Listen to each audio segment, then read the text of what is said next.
Everybody. Welcome everybody. We are delighted to welcome you to this ProLear meeting. And we, meaning the ProLear network in general, and more specifically, Ivana Corrado from Argentina and Maria Adelaida Lopez from Colombia, who have together with me prepared this meeting and who will be the moderators. So good morning, good afternoon, good evening, depending on where you are. We have people who have signed up from Latin America, from the USA, from China, from Singapore, from India, and from Europe, Belgium, Norway, the Netherlands. It's great to have this group together. The topic of today is children's language and literacy. And we're going to discuss specifically digital storybook reading by parents, and storytelling. We have three excellent speakers, renowned researchers who have very generously consented to give some of their time to us to tell us about their most recent research work, and I will shortly introduce them. Let me briefly explain how we will go about this meeting. Each speaker will present for 15 minutes, and during their presentations, you are invited to write your questions in the chat. And Ivana will select the questions that will be posed afterwards. We will have one or two or maybe three questions. And then after the third speaker, we will be divided up into breakout groups to meet other participants and to talk about what we've heard and what we've seen. So let me briefly introduce the speakers of today. The first one will be Adriana Buss. Professor Buss is a university professor at the University of Stavanger, Norway, and an honorary professor at Edvard Laurent University in Budapest, Hungary. Apart from her research work with children with learning impairments, she has carried out experimental research and meta-analyses targeting instruction methods, print exposure, and digital book reading. Professor Buss's current research aims at designing new digital picture books that benefit not only children's meaning-making of narratives, but also their enjoyment of literature. Today, she will present the findings of a meta-analysis that compared children's learning outcomes with digital and paper books. The second speaker will be Professor James Law. Professor James Law received his first degree in linguistics before going on to train as a speech and language therapist, and then practicing for 8 years before moving on to work in universities in London, Edinburgh, and most recently Newcastle, where he is now Professor of Speech and Language Science. Professor Law's primary focus is research, and he has published over 200 peer-reviewed papers and reports. And he has been in receipt of grant funding of over £10 million, including a grant from the European Commission for a collaborative study of interventions aimed at enhancing oral language skills of children learning their first language, a grant from the Nuffield Foundation to investigate the benefits of promoting parent-child reading to improve school readiness and later language development, and a European grant to study social inequality and its effects on child development in birth cohorts in the UK, Germany, and the Netherlands. Professor Law has received the Order of the British Empire for services to speech and language therapy, as well as a Lifetime Achievement Award from the International Association of Logopedics and Phoniatrics. Today, Professor Law will present a review of research on parental reading interventions for preschool children and their impact on aspects of language development. The third speaker will be Dr. Angela Salmon. Angela Salmon is the founder leader of the Visible Thinking South Florida initiative. She works at the International University in Miami, and she's particularly interested in the interplay between cognition, language, literacy development, and this has led her to conduct research in children's cognitive engagement and play as a precursor of language and literacy development. Dr. Salmon is continuously exploring the theory of mind, habits of mind, executive functions, dispositions, teachers' discourse in the classroom, and development of communities of practice. Dr. Salmon's long-standing partnership with Harvard Project Zero has evolved into numerous action research initiatives, publications, presentations, and professional development opportunities. With the support of a humanities grant, she has co-created the Story Spaces platform to host children's digital stories around the world. Although this platform is in its initial phase, she tells me you are all welcome to contribute with digital stories. And I'm sure we'll hear more about this in her presentation. In this panel, Dr. Salmon will talk about children's cognitive and emotional engagement in tailoring the telling of a story to a specific audience. So I would now like to give the floor to Professor Adriana Bas. I will share my screen and show the slides, and Adriana Bas will give her presentation. So you are invited, if you have any questions, to post them in the chat. Okay.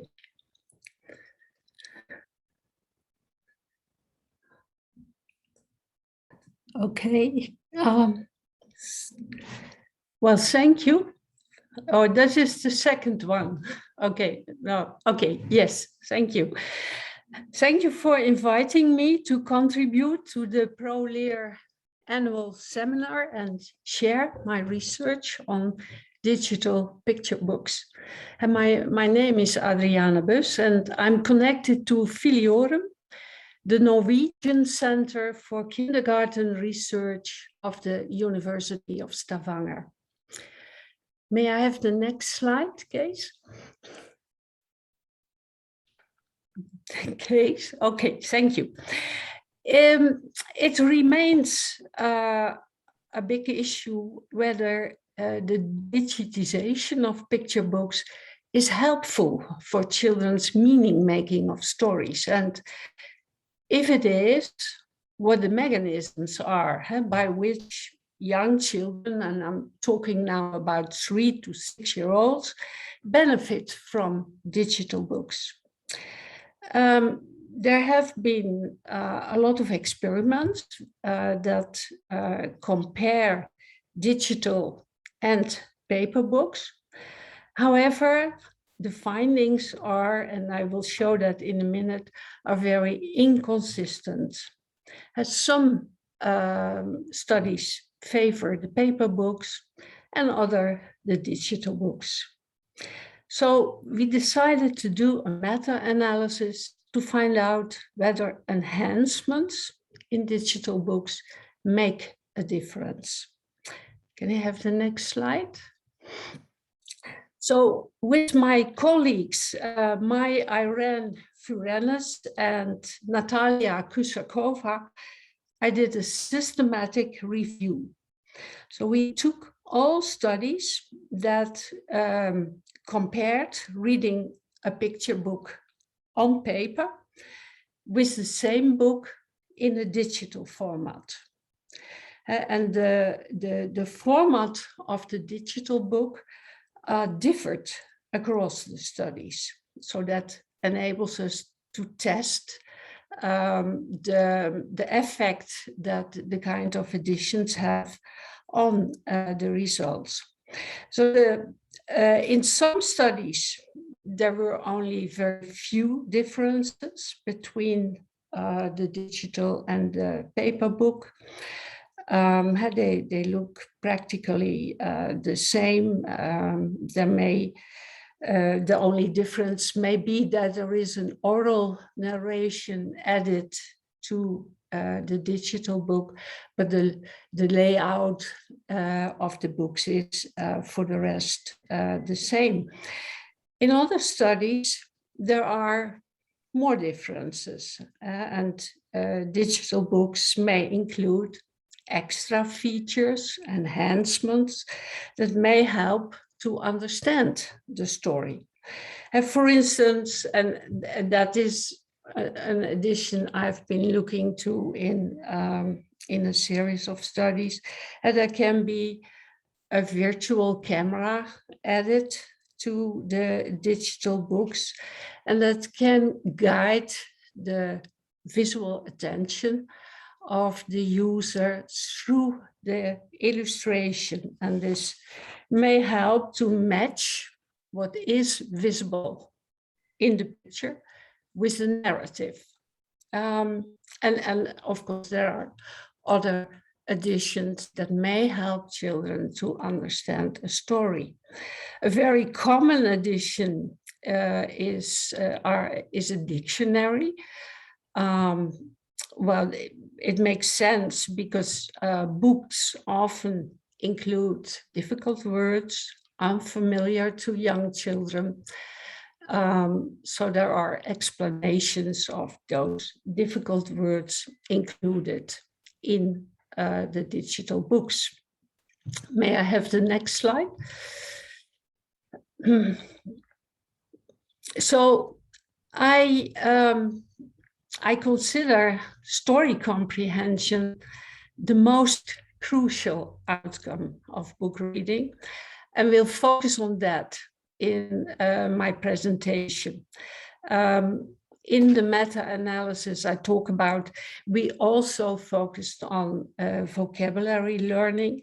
Well, you can read about that in the publication in the Review of Educational Research.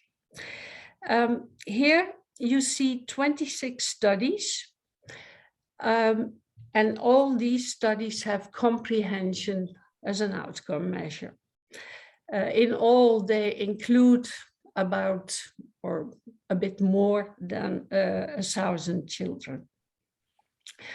For each study, we calculated the effect size, the standardized mean difference, and to do so, we subtracted the score in the paper book condition from the score in the digital book condition.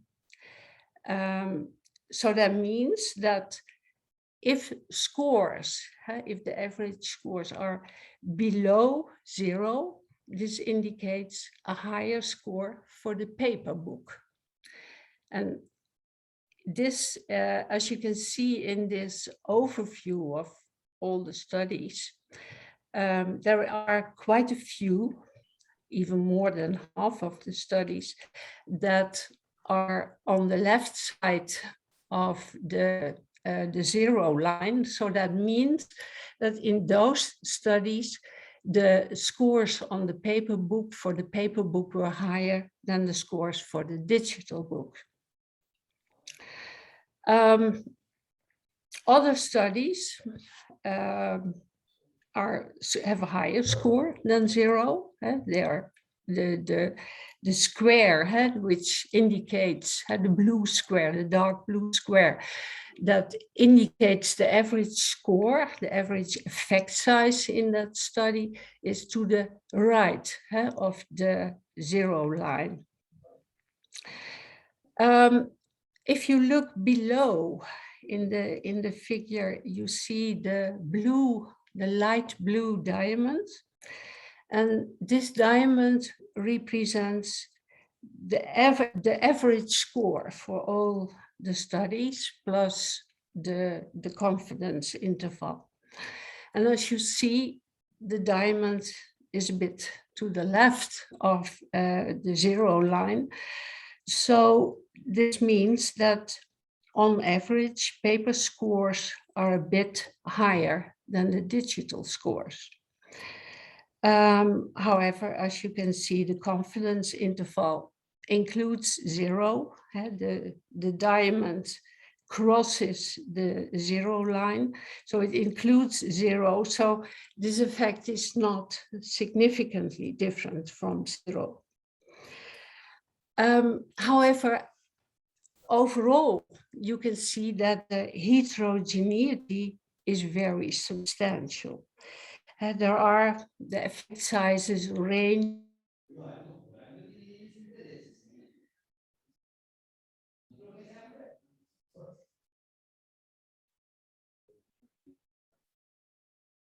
Are you still there, Adriana?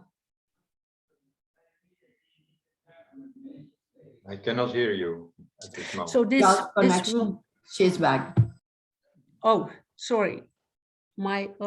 It says my internet connection is unstable, but I cannot do anything about that. So because there is this variation, there is a reason to look for subsamples, in which digital outperforms paper, or vice versa, the paper outperforms the digital. May I have the next slide? In this subsample, the paper and the digital were practically the same. So in fact, the digital book is a PDF of the paper book. It's the only difference is that the information appears on the screen. The difference, the real difference between the two, the paper and the digital, is that in all these studies, the digital books have an oral narration, and the paper books don't have that. And another addition for part of this set of studies, about half of the study, is that the print is highlighted. So when the voice, the computer voice pronounces the printed text, the text highlights. So it may help children, or that is the basic idea behind it, to make a connection between the visual form of the print and the auditory. But in the layout of the books, there were no differences. And as you can see here, the paper book outperformed the digital book in this set of studies. So if you look at this blue diamond again, this light blue diamond below, this is to the left of the 0 line. So paper does better than digital.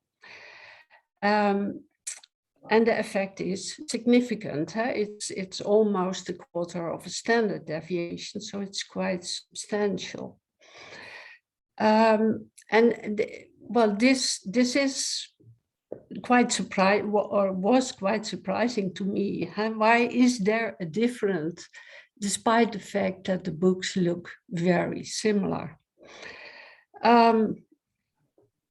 I can only guess, of course, but the best explanation may be the iPad, the phone, or laptop needed for the digital book. The mere presence of a device may cause distraction from the story content. May I have the next slide? In the left figure that you see on this sheet, we focus on studies where the digital book includes content-related enhancement.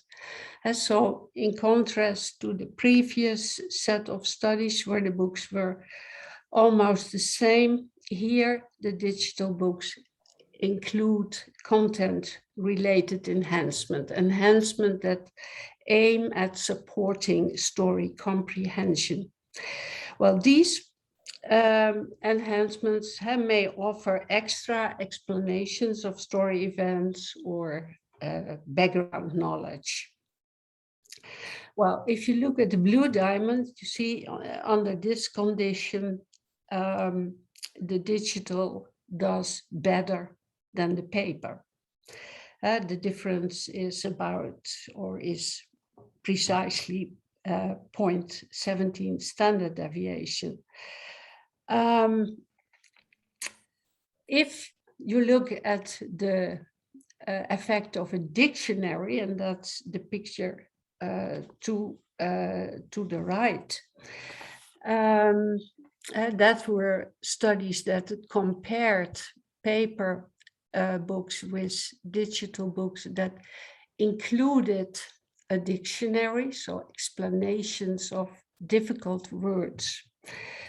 And in those cases, we find that paper outperforms digital. And so it's the completely the reverse of when there are content-related enhancements. It's a small set of studies, so we need more evidence here, but this outcome suggests that explaining difficult words while reading the story distracts children from the storyline and may interfere with story comprehension. Okay, may I have the next slide? So, in sum, there seems to be what is often called a screen inferiority effect. And that is similar to what is found for adults. And there have been done several meta-analyses comparing paper book reading with digital reading in adult groups, and each time the outcome is that there is a screen inferiority effect. We guess that the digital device needed for the digital book format causes a negative impact. However, what we also see that the screen inferiority effect can be moderated or overcome by the design of digital books. It turns, in fact, into a paper inferiority effect when digital books include content-related helpful enhancements. May I have the last one? Yes, my recommendations. So digital books can support meaning making when they include particular enhancements. And it should be enhancements that are designed to help understand the storyline. There is a lot to say about which enhancements are beneficial. I don't have time to do that. But if they are content related and support the story comprehension, then they are helpful. Note, however, and I think that that's a very important outcome of this meta-analysis, that a dictionary is not helpful.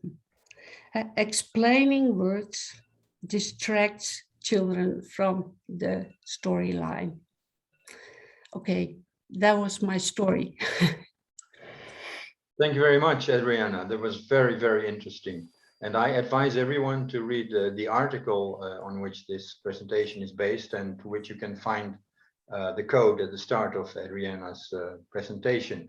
I was wondering, Adriana, these digital storybooks appear to hold particular promise, as you write in your article, for children in situations where parents are absent or where parents lack the conversational skills to make the most of storybook reading. So, and as an instance, you mention lockdown periods where this might occur. Has there been any research on digital storybooks in those situations? Yeah, yes, I've done that, yes. Well, I've done one study with 2- and 3-year-olds in which, well, they were second language learners. They were children in immigrant families, and we gave those families access to two books, to a set of books, and compared that to having access to a similar set of books, but in a paper format. And we concluded that children read more books, so they were exposed to many more books in the digital, when they had the digital books compared to the paper books. So that was a promising finding, and well, Kees, we are sharing a study at the moment in which we also provided, these kids were a bit older, 4 and 5 year olds, but also from immigrant families, and we gave them access to digital books at home. And it appears that if they use the books, not all do so, but if they do, and if they take it seriously and they regularly visit the platform with the books, then you see more progress in vocabulary learning. So yes, there is some evidence for that statement. Yes. Thank you very much. Ivana, have there been any questions in the chat that you would like to? Yes, there are a couple of questions. One is from Karina Hess and ask Adriana if she can please talk a little bit about the role of adults reading or not reading to children in these studies.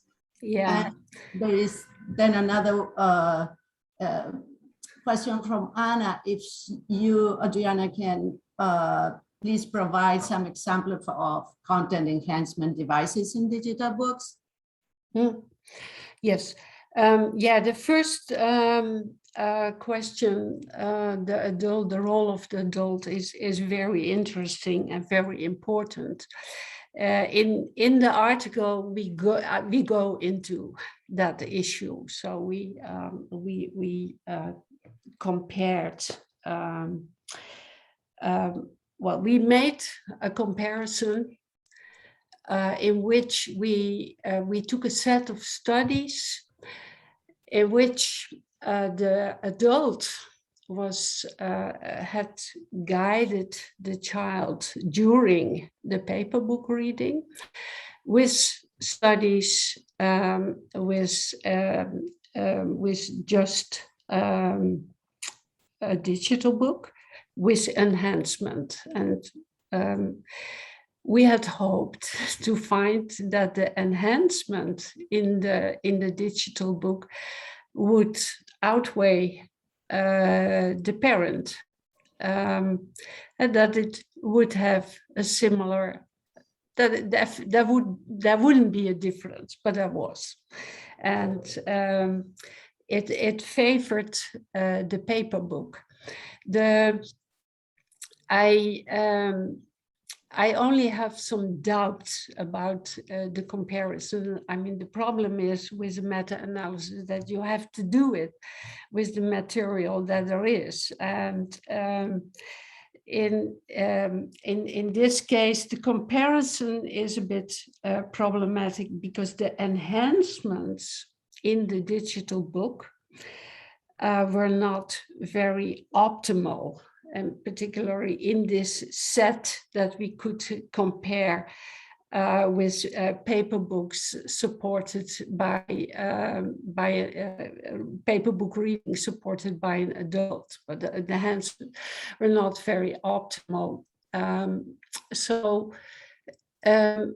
For me, it remains a question, but for now, the data say that that the parent and the paper book is better than the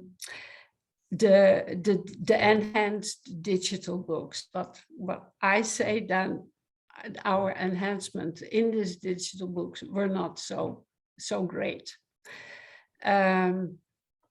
But that's for now. I mean, we wait for new research to do a critical test of that. And the second, what was the second question? The examples of content related enhancements. Yes, well, that's a whole variety of things you find there. There are lots of possibilities. Well, to give an example, what I remember from the books that were included in the meta-analysis, the main character is going to the doctor and enters the waiting room of the doctor. And well, then there is the option to click on the different patients in the waiting room and hear why they are there. So in this way, the child gets more background knowledge of the scenery and help in understanding the scene. As I mentioned, I am myself very interested in digital cameras that you can add to the books, and that can guide the child's visual attention through the illustration matched with the narrative.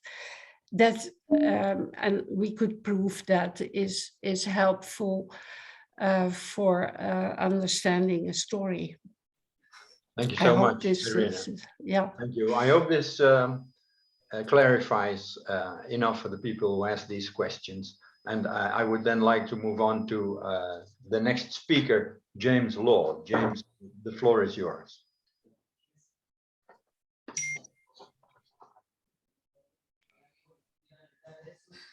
All right, I'm follow the usual pattern of managing to mute myself. Okay, nice to be here. It's great to have such a big meeting, and so interesting to be focusing on literacy in young children. So my starting point in this one is that in the UK, there has been a lot of talk about book reading, almost as a policy issue. There's people saying we need to have universal, almost a public health view of book reading because it's so good for everybody. And then I went into bookshops, and there was always a very narrow view of people in children's bookshops, certainly when I had young children. And we looked at a study where a universal book reading program had been run. It was only it was two parts of a cohort study. So different children were seen over a period in 2 periods, and there was a book reading intervention in the middle. And people were saying, well, what you're going to see is that the second cohort of children is going to read much better, and they didn't, right? Because in fact, the people who were attending the book reading interventions were not necessarily the people who need them. So I then started exploring this, and I wanted to just talk to you, bring together 2 bits of information, really, 2 studies, one of which is complete, which is another review, a bit like Adriana's, in fact, draws on her work to some extent. And the other is a new bit of work that I've been doing recently, which I thought I'd share with you and just see what you thought of it. Okay, so I'm interested in parent-child book reading particularly, and in this case, I'm not interested in nursery teachers talking to children or reading to children. I'm only interested in preschool children, so that is children up to the age of 5. Largely because I think different issues start kicking in later on. It's not the same issue. There's a lot of people involved in these various studies. I'm not going to list them all because I think it's too short a project for that. So this was the first review, which I wanted to talk about. And essentially what I did was, like Adriana, I went back to the original data and I was looking for language outcomes, expressive and receptive language outcomes based on parent-child book reading. These interventions take various forms, structured prompts, for example, but many, not all, focusing on the children's language development as an outcome. But we only picked up the ones that looked at language in this case. And we found 22 trials. We were only interested in randomized trials, and we found 22 of them, and 751 children were involved. The majority were from the US, not all, and remarkably, very little of it was from the UK. I say remarkably because my colleagues said there was going to be lots of stuff in the UK, and there wasn't, that met our criteria. We also found 9 existing reviews, which we looked at and we compared with what we were doing. And we were interested in the comparison. So unlike with Adriana's work, where she was comparing 2 types of service delivery model, if you like, 2 types of intervention, we were interested in book reading versus nothing. So book reading versus nothing extra going on at all. And we were interested, I say, children up to 5 years, any language or culture we were interested in. And the only extreme example in that case was we had people reading in South Africa. Most of the interventions are focused on the home. It could be center-based, but most of them were. We looked at RCTs, as I said, and we did include some quasi-experimental, but we excluded cohort studies, before and after studies, experimental single subject designs, narrative descriptive studies. That's right. So just moving on here. Right, so what we ended up with is the same sort of thing as you've just seen. So here, what you've got is the expressive outcomes. And what I'm interested in is the size of the effect and how consistent it is. So this is the same as the sort of the forest plots that Adriana was just showing you, which is actually handy having someone talking you through before. So essentially, if it's along this line, nothing much is happening. In this case, it's positive. In this case, it's negative. So you get a negative effect. And there are some which show negative effects of book reading. So it's not actually doing much good. But on the whole, the effect for expressive language, we came out with an effect size of 0.38. Of course, it depends which studies you put in. And as Adriana said, it's quite a conservative process because you're always working with what people have done before. But interestingly, this effect size is a moderate effect size, pretty respectable in educational terms. If it was a clinical subject, a clinical study, it would be okay-ish. You know, clinical outcomes tend to be higher, but these were not children with any difficulties, particularly. These were children who, well, essentially, whoever was recruited to the study. And then if you look at receptive language, so I do reviews and meta-analyses of receptive language for children with developmental language disorders. And receptive language is the thing which is always really difficult to change. Expressive language is always possible to change, but receptive language is difficult. But look at this particular review, and I thought this was very interesting, actually. If you look at the overall effect, as Adriana said, this is the weighted overall effect of these studies. You're actually getting an effect size of 0.68. So that's very high on vocabulary, receptive vocabulary.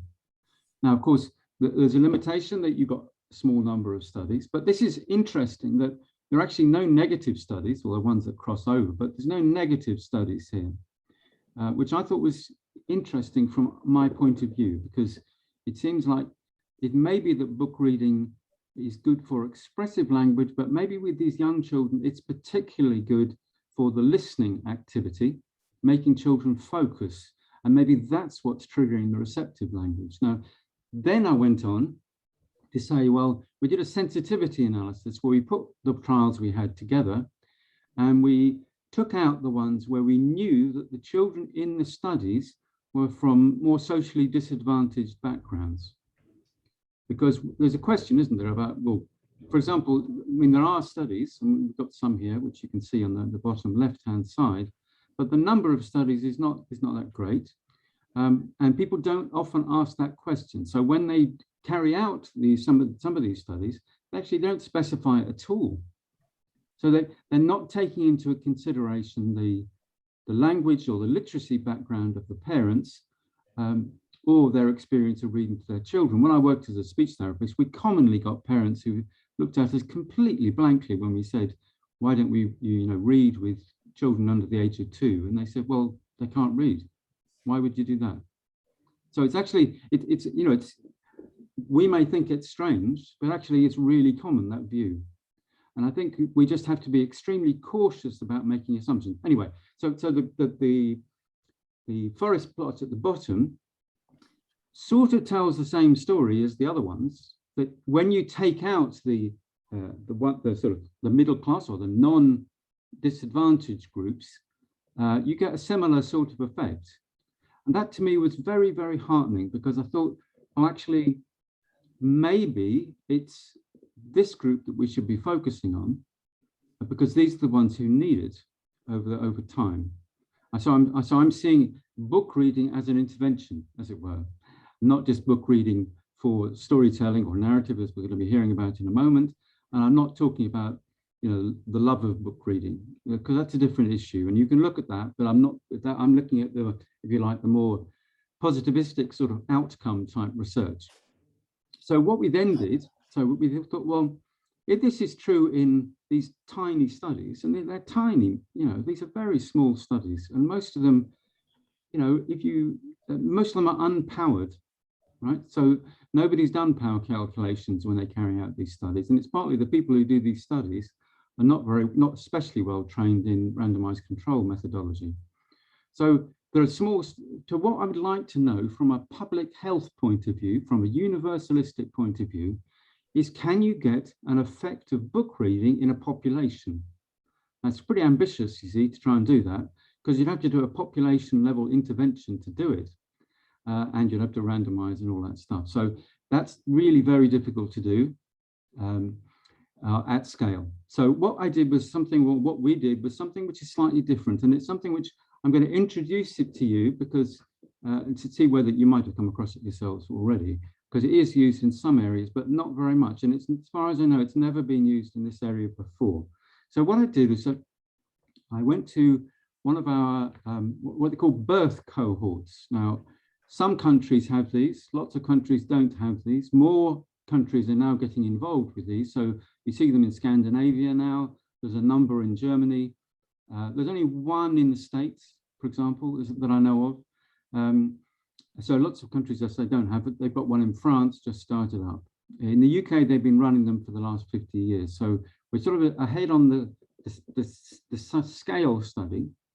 So what we used is a study called the Millennium Cohort Study of children born in the UK in the millennium, so 2000. And the design we were using it's called marginal structural models. So you put aside the randomized control trial, right? So this is not experimental. This is using observational data. But what you do is you balance your groups at the start, because you've got masses and masses of covariates which allow you to balance them. And what we were interested in is predicting from the parent's highest level of vocational qualification, we call NVQ. And these are written here in red. So I'm not going to translate these into other countries' systems, but essentially this one is they've got no education, they've got no qualifications at all. This one means they've got state qualifications at 16 years. This one means they've got state qualifications at 18 years, but nothing after. This one is a degree. And this one is a postgraduate qualification. Now, we have a lot of children in these groups, which makes this study really good from this point of view. Of course, everyone's up here, you don't get enough variability. So I'm interested in the differences between these groups. So the treatment, now this is why it's an inverted commas treatment, because it's not a treatment study, it's a modeling of a treatment study. The treatment is how much parents read to their child at the age of 5. Now, Adriana will come back to me and say, but that's not enough information, right? And in some ways, that is a weakness of this type of approach. So essentially, we're talking about the amount parents say they read to their children. So it's every day, several times a week, once or twice a month, less often, not at all. So there are parents who freely admit they do no reading whatsoever with their children. Of course, that might be unusual for us in our experiences, because we don't know people who don't read to their children, but actually there's quite a lot of them. And what's the good thing about this study, of course, because it's so large, is that you can actually pick those ones up.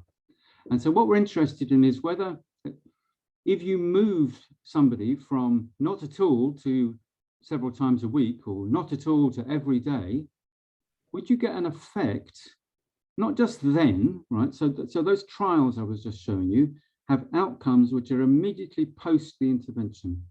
But what I'm interested in from a public health point of view is, do you get an effect later on? So it's really pushing the data here. So if you can actually demonstrate that modifying the reading at 5 would have an effect at language, on language, because that's what I'm interested in, but you could try anything if you want to. And in this cohort study, we have something called the British Ability Scales, which is also called the, I think, the DAS in America, at 11 years. So I'm interested in verbal similarities at the age of 11. And can book reading as an intervention modeled in this way affect what happens later on? So it's a big claim from quite a small intervention. So you have to go with the methodology. So it's a methodological question as to whether you accept this or not. And people are just beginning to use this type of methodology in relation to children. It's been used with adults. Sometimes people use it inside trials. They've used it in obesity, for example, in other areas. So I'm sort of exploring what the difference is. Now, so what you get then is there's a graph, which I'm going to show you in a second. It's very simple, actually. So I'm not giving you data and all that business because it's impossible with this sort of time. But what we've got is a graph where you have the overall effect of parental education on the outcome. And then what you want to see is whether the reading performance actually reduces that overall effect. So as you will imagine, there is a negative effect of vocational qualifications on language at the age of 11. So the more disadvantaged you are, the lower the child's score. The lower the parental education, the lower the child's score when they're 10 or 11. And what I'm interested in is whether book reading can actually reduce that effect. So you see the logic of this. So what I'm going to do is now show you, I've got one more slide, and I'm going to show you this. And so that's the model on the left, which I'm not going to bother to go through, but essentially is what I was just saying. And what we're looking at here is the NVQ. So that's the vocational qualification impact on your verbal similarities at 11 years. So, and these are odds ratios. So this is the odds of the, so it's this is the lowest NVQ level. So this is no education, and this is the highest we've got, and the comparison is always with the top group. And what you're seeing here, and this is what I'm trying to demonstrate to you, right? Well, actually, let's start over here because this is demonstrating. If you compare these like degree levels and 18-year-old qualification levels with the reference group, there isn't really any difference. It doesn't really make any difference whether you read to them or not in terms of the outcomes for the children, because these children have so many other things going for them that the reading isn't really detecting the difference, or the difference of reading isn't being detected in the analysis. If you look at levels 1 and 2, on the other hand, so that's the bottom levels in the NVQ, you are getting a statistically significant effect of this modeled reading at 5 on the 11-year outcomes. So this is a really significant finding from my point of view. It's only a small amount, right?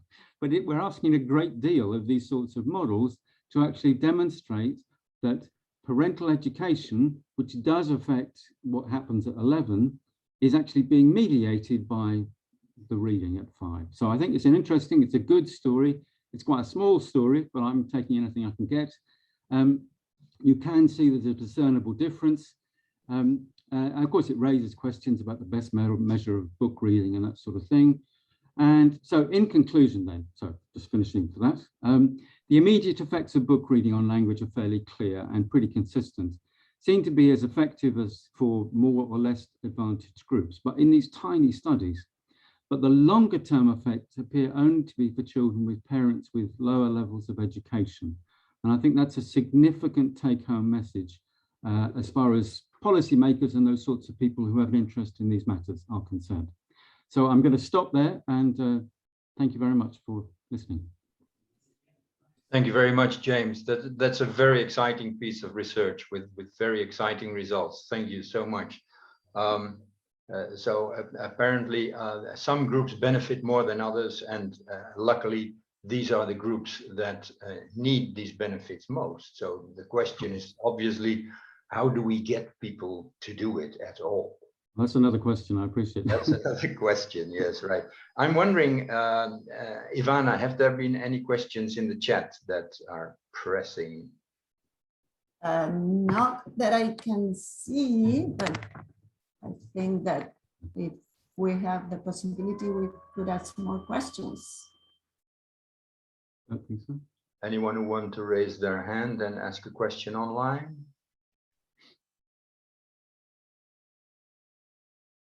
Well, Can I ask a question? Of course, yeah. Of course. Yeah, I wonder, how do you see the mechanism? So you have this amazing long-term effect of this reading at 5, yeah. And then you can see that these children do better when they are 11 in language.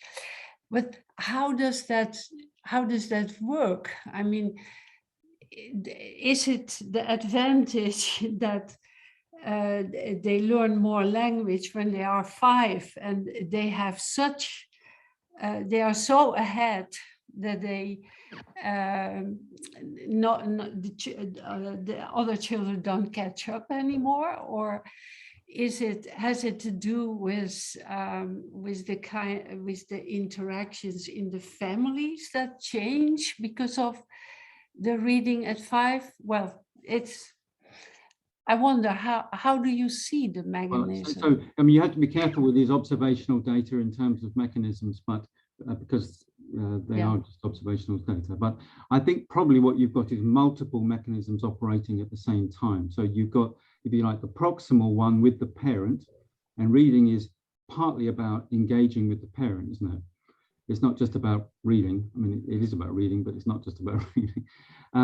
And also engaging with the school environment too, because of course, most of the school environment is delivered through the book or the printed word in some form. And if a child is more orientated towards it or has the potential to orientate towards it, they're more likely to be on a firmer footing to develop the right literacy skills within the right time. What seems to happen is, I don't have to tell you, everybody here, of course, but you know, people get, some of these children get very behind with their literacy skills, and often their language skills are quite poor. And then you get into a slightly vicious circle where they are so busy trying to keep up with those skills that they then aren't able to pick up the academic skills and other things as well.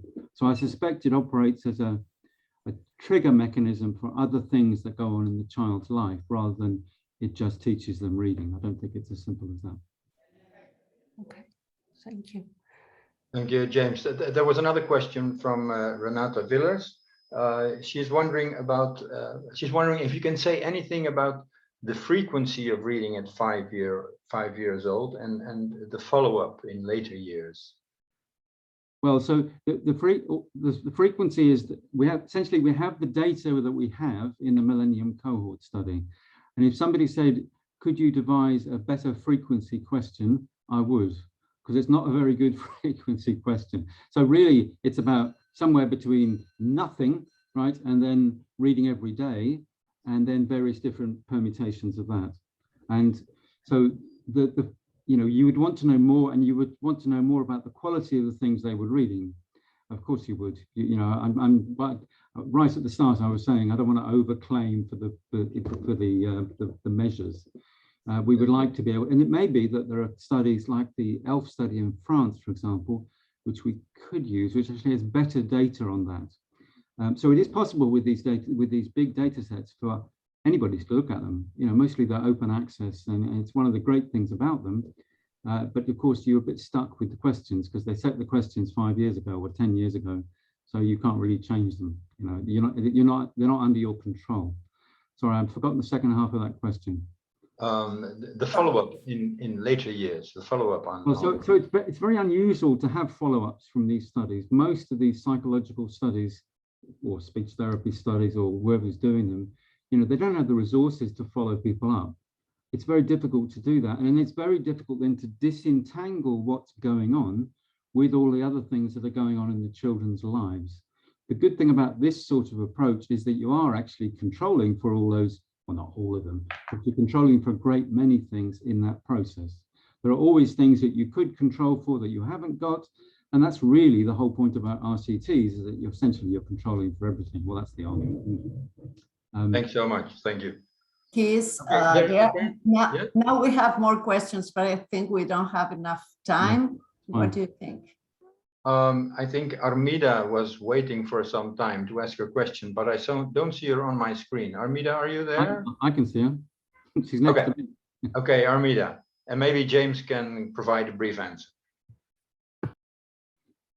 Armida, sorry, you have to unmute yourself. Let's see if we can help.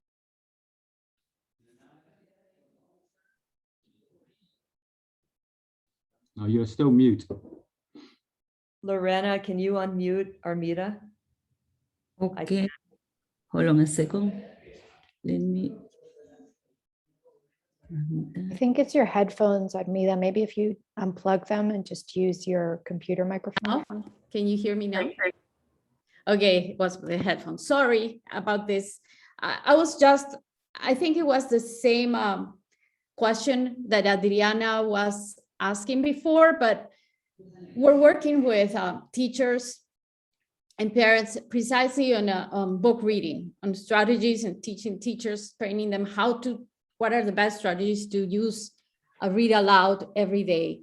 And so now we're trying to make the teachers do the same with the parents, and we're doing that as well. But so my question was kind of the same as Adriana. What is the frequency? Do you need parents to, of course, we know every day is better, double dip, do it in the classroom with the teacher and then receive parents at home. But that was my question, basically. So I can't actually answer that question without going back and doing a bit more work on the data. This is not finished, really. I So know. we've only really been knocking it together in the last couple of months. So we're, but it is, I mean, I think the issue of how you engage parents, because there has been some of this work on these cohort studies suggests that there's quite a lot of parents who are very resistant to reading. Actually, they don't want to read to their children. I think so it's not just they don't know, they don't want to. And I think that's a tricky one to deal with. That's really, you have to deal with that at school level, don't you? Yeah, that's what we're doing. But thank you. Anyways, very interesting research. Thank you, Armida. Thank you, James. Okay, let's move on then to the third and final speaker.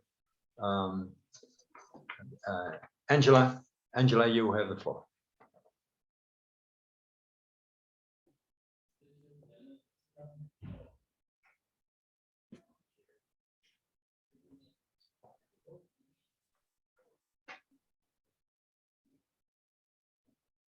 You are on mute, Angela.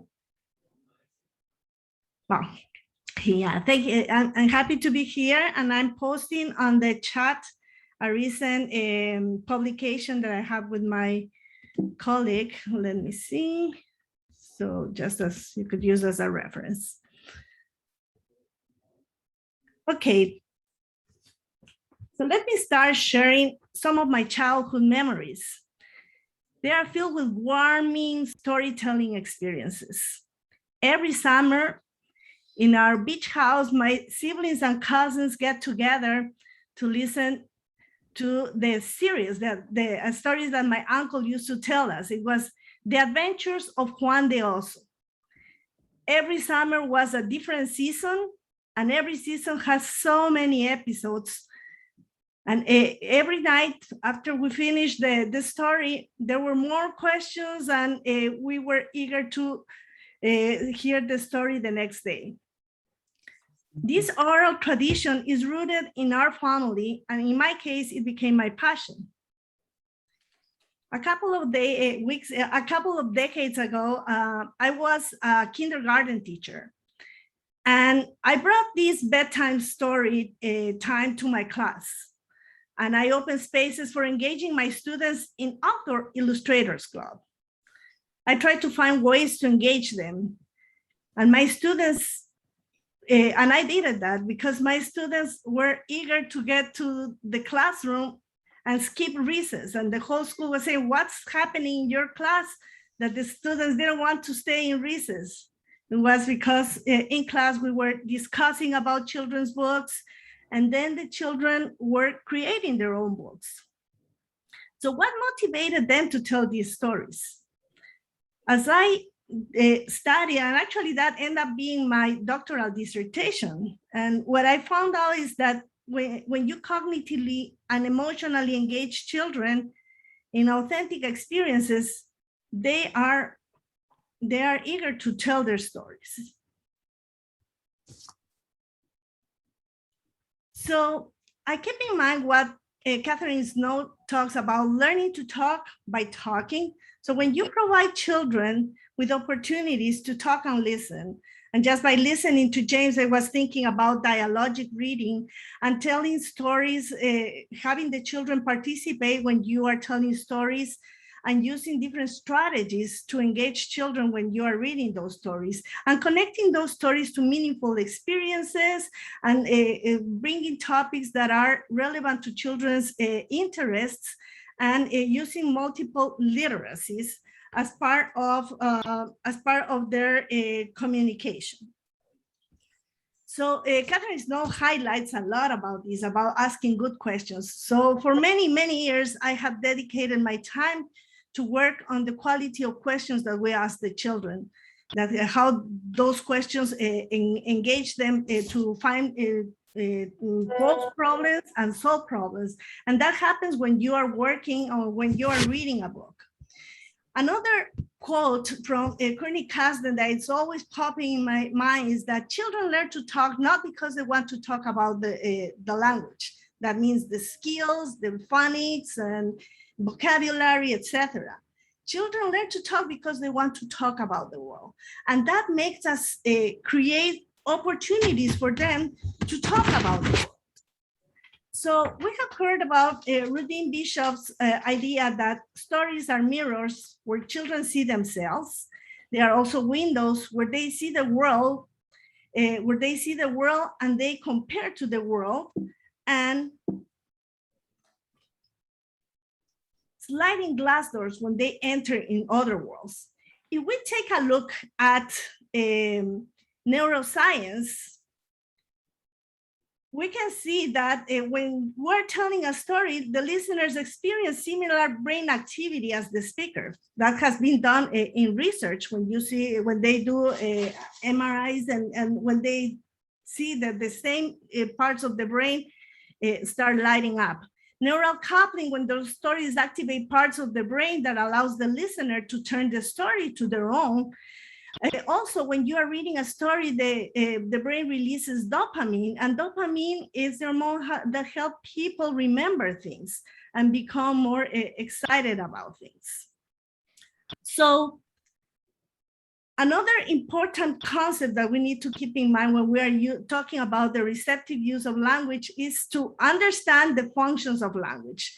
And I like to follow Michael Halliday's theory that, well, and this is normal, that the language is instrumental when we use it to obtain things, to regulate other people's actions, like do this, do that, or personal language when I love you, I want this, I want that. Imaginative when you use creativity and imagination. Interactive when people communicate with letters, messages. Heuristic with the discovery of things. Informative to tell things that you know. Another important thing about the language, it's the importance of taking turns. Yeah, when a child tells a story, it's critical that people listen to them And that's why it's so important that the author's chair that I created in my classroom, where children can share their stories and other children can respond to those stories. So that became part of my class. So what happens when you are listening to a story, stories make us humans. And there's an emotional thing when you are listening to someone else's stories, and that draws what we do. Also, there is, Richard and Perkins says that when learners speak, write, or draw their ideas, they deepen their cognition. So this is exactly what I've been doing in my recent research. This research, I've been working with a colleague from Greece, Kyriaki Neliou, that's here. And we started working on stories for reception.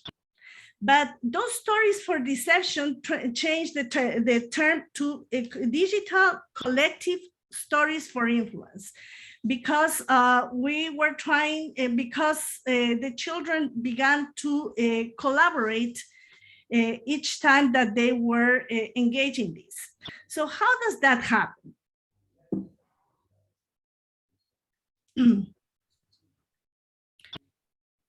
We provoke children to talk about different topics. And by the way, the video that I'm sharing here is about this study with immigrant origin children in the United States and refugee camps in Greece, in Piraeus. So the story, the process that I'm telling you now is a process of the kindergarten children in Piraeus, and they were telling the story of migration. So most of these children don't speak the language. They come from different places, and they are vulnerable children. But with stories, with the digital stories, what we found is that the kids feel included. It helped them with the language, and they feel that they are in a risk-free environment where they can tell their stories. Another thing that we are working on is when children usually what they think in stories, when they are engaged in play, they are doing pretend play, they are creating stories. When they are drawing, there's a story. When they are using puppets like this, they are creating stories. So with digital stories, they are playing and creating those stories. But how do we engage them in coming up with those stories? It's mostly with authentic experiences, going to the park, interviewing parents. But one of the most powerful tools that we have is children's books, because and not only just reading the book, doing a dialogic reading and having conversations with the children before, during, and after you read a book. After you do that, you invite the children to tell their experiences or their thoughts, and usually they do this in drawings. Yeah, and when they draw, they are always sharing. They are always sharing and having other people talk about that. So it's very common whether when one child starts telling one idea, the other child starts contributing, and they create a whole story as a group. Then we invited the children to use different mediums, in this case, Play-Doh, or those little dolls that you use for dramatic play or for play. And then the children began to collect the different stories and create their own story. For some reason, the video is not working. So, oh, and that's so sad. Let me open another presentation that I had, and I apologize for this. It was working.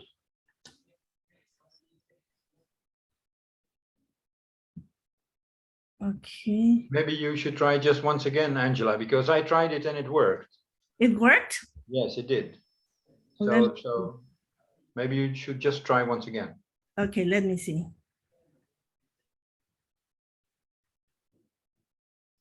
Well, what I'm gonna see is I'm opening the video from another source. Okay. Oh, now I see. But you're no longer sharing now, Angela. Yeah, maybe it's when I share. Let me see.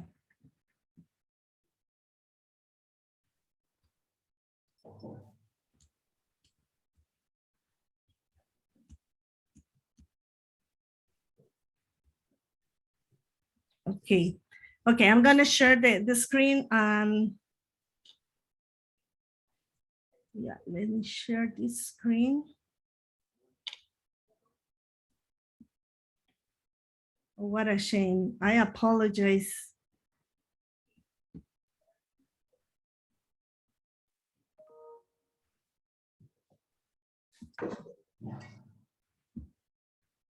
Keith, can you share it from yours? Yeah, Yes, I was just wondering, I might give it a try. I wonder if you can see this one, this video. Yes, we can see Yes, it. we can see Yes, now. there it is. Okay, so there we go. I had Okay. to find a plan B. Very good. Okay, so here's the story and this was a 2-month project with the children. Something that we need to consider is that children have high expectations for children's thinking. They can surprise us with the things that they can tell.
Yeah, so that was the one of the videos that were produced. Oh my goodness. Yeah. Okay, so to conclude, I know that it's my time and I sorry for these things. So some of the recommendations and conclusions is that digital storytelling create a risk-free environment. It use topics that are relevant for the lives of the children. They use provocations such as books, music, art, and other experiences. It promotes natural and meaningful use of language, asking good questions, and engage children in listening, talking, and writing for real purposes, You use the multiple literacy like puppets, digital stories, and they even pretend play. It's intentional. And the conclusions is that offers cognitive, emotional, and socializing opportunities for children. It's inclusive for English language learners. And I forgot that in my dissertation, I focused on a child with autism, and this type of provocations and working with stories is really powerful for those children. It's engaging, invites cooperative learning, it's empowering for the children, it's sustainable, and it promotes both uses of language. Thank you, and I apologize for the technical issue, but teachers always have a plan B.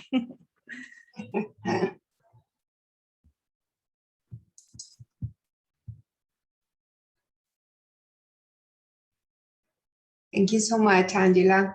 Keith, would you like to comment, or because I have a comment that I would like to share, if you don't mind. Of course. Go ahead, Maria. Okay, thank you. Thank you for what an interesting and engaging presentation, Angela. I think that the stories of influence have the power of seeing this through different lenses, through different mediums, but also to the lens of compassion and humanity. And for these children and their families not to feel alone, not to feel excluded. And I was wondering about the actually the story spaces, because in our country, for example, we are having since few years back a lot of migrant population, and I would like to know, how can we invite the children and our teachers, families to be part of this great learning community as for example, the story spaces? Yeah, the story spaces was in the first slide, and you can see the link there. As Keith mentioned, this is in its initial phases. It's a product of a grant, a humanities grant. And it's not only to talk about migration, but other issues that children go through, like COVID and family divorce, or any issues that children are going through. So we want this to be an international platform where children can contribute with stories. As you see, the stories are anonymous, but when other children or other adults listen to their stories, the sense of humanity comes part of this, because we need to keep in mind that language and literacy is a way of communicating, and children have a lot to communicate, but sometimes we underestimate what they can contribute because of their age or their language or their social status. But all children have ideas, all of them have experiences.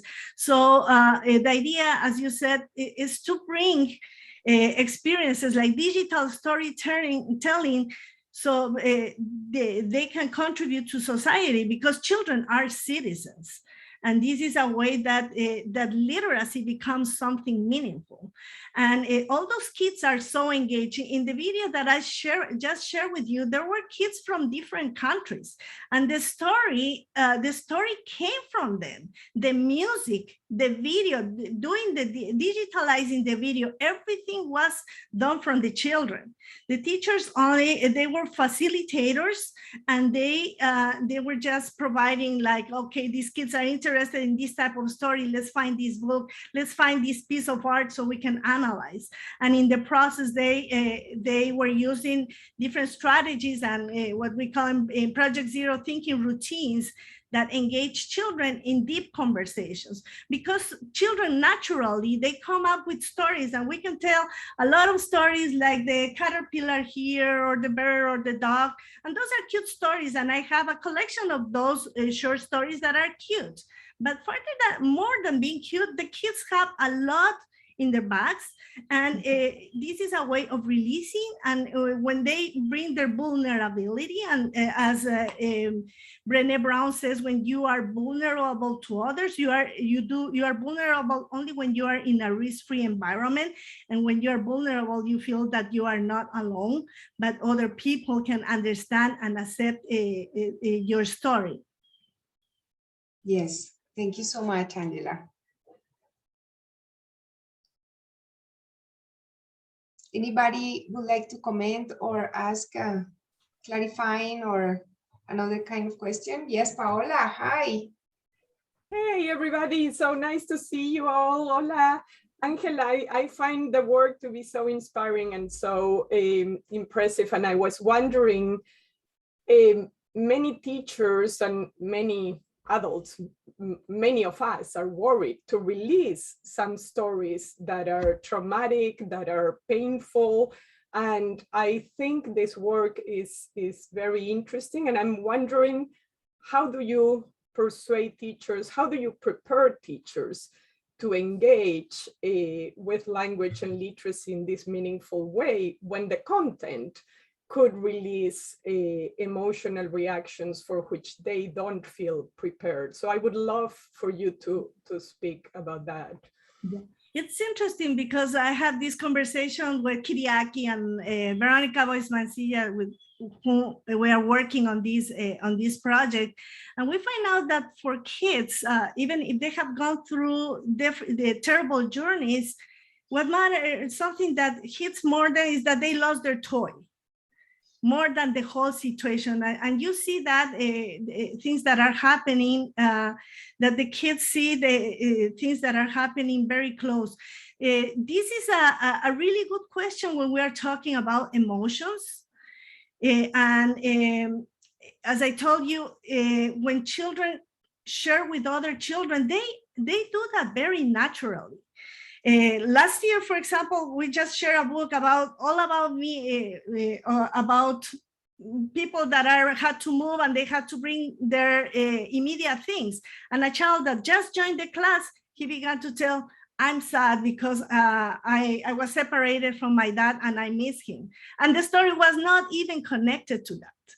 But the children make those connections, and that's when they bring, that's why we have their voices. And the idea is that this helps teachers understand the children. It helps policymakers understand what the things that children are capturing in their minds. And a way to protect them is, as you saw in this video, again, none of the children's identities was revealed. And the children were very engaged, because when they can release all the things that they have in their souls and in their minds, they feel a relief with that. Thank you. I'm wondering also whether there's a purposeful design in telling the story with very little language at the beginning and then discussing other issues. Is that typically the way you do things, that they do, you know, they represent it visually and with music and with, and then the language or the discussion comes later? I'm just wondering how you design that. That's an excellent question, because as I was telling you, the kids, most of these children don't speak the same language.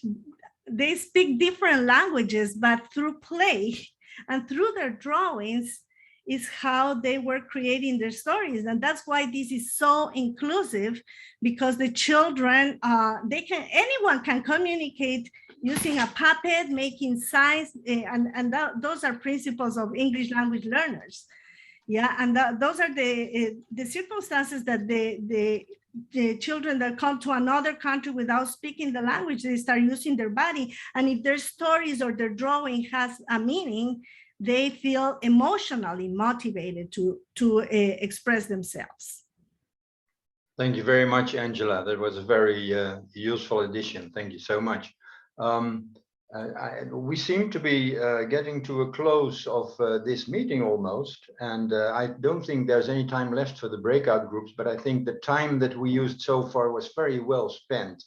And Angela, thank you once again. I think your presentation very nicely added to, complemented the other ones in stressing the active role of children as creators of stories and not just consumers of stories as in the other presentation. So it's very nice to have these three different perspectives on storytelling and story consumption, as it were. If there are any pressing questions left for Angela or for James or for Adriana, I would like to give people the opportunity to ask one final question, and then we will wind up this meeting. Yeah, I have a question for Dr. Simon, and for these storytelling skills that is actually very effective. But those kids, they are like they are lack of those language because they are immigrants, and also they don't have the enough language to express themselves, but through those toys and puppets or pictures. But it is necessary for them to for teachers to support their language, like at the beginning, give them some language learning and language teaching, then have them engaged in the storytelling, digital storytelling. Yeah, that's when what I was telling you is when you read a book, you have a dialogic reading, and you also use some thinking routines. For example, when you expose the children to see an image, you slow down and invite the children to talk about the image. So some of the kids will have the vocabulary, and the other kids start, the kids who don't speak the language, they start catching the vocabulary, and that's how they start creating a meaning out of the story. So it's really, really powerful for kids who don't speak the language. And also I have seen several kids with autism that when you introduce a book and you slow down and you invite them to be part of the book, to step inside the book, they start communicating. So it's powerful for many, many type of children with special needs. It's very inclusive and very engaging for children. Okay, thank you. Thank you very much, Angela. Thank you for this final question. It's just about 10:30 Eastern Standard Time. That is Harvard University time, and I think that's the planned time to wind this meeting up. Thank you very much on behalf of Ivana Corrado and Maria Leda Lopez, also we as moderators, and thank you in particular the three speakers of today. This was really absolutely wonderful. James, Adriana, Angela, thank you so much. And we're looking forward to seeing all of you again at the next ProLear meeting. Thank you so much. Thank you. Thank you. Thank you so much, everybody. Thank you. Thank you for having me.